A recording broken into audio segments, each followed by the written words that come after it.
Welcome the our channel. Today we how to authenticate with Auth0 and make no-code middleware, detailed guide step by step clearly. To authenticate with Auth0 and make no-code middleware, start by creating an Auth0 account if you don't have one yet. Navigate to the Auth0 dashboard.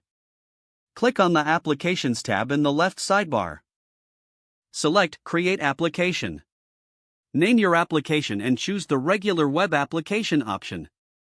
Click on the Create button to finalize the application setup. Once your application is created, take note of your domain, client ID, and client secret. Now, go to the Settings tab of your application.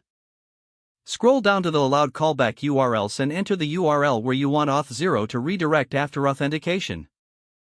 Also, add the same URL to allowed web origins for CRS configuration. Make sure to save your settings. Next, open Make and sign in to your account.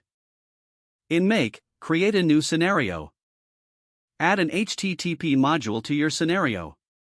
Select the Make a Request option from the HTTP module. Fill in the request details with the following method, post. In the URL field, input https your Auth0 domain /oauth/token, replacing your Auth0 domain with your actual domain. Under headers, add content type and set its value to application/JSON.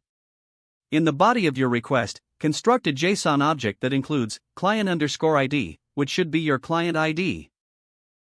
Client_secret, which should be your client secret. Audience, use your API identifier. Grant_type, set this to client_credentials.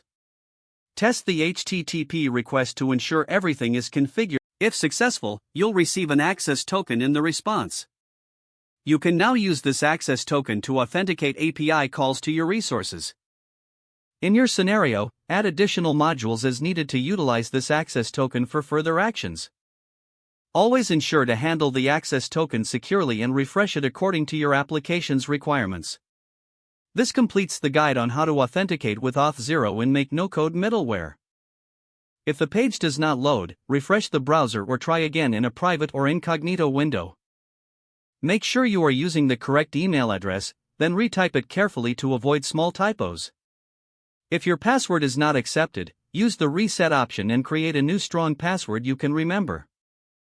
Check your spam folder for verification or security emails, then complete any requested confirmation steps. Enable two-factor authentication if available to improve account security and reduce unauthorized access risk.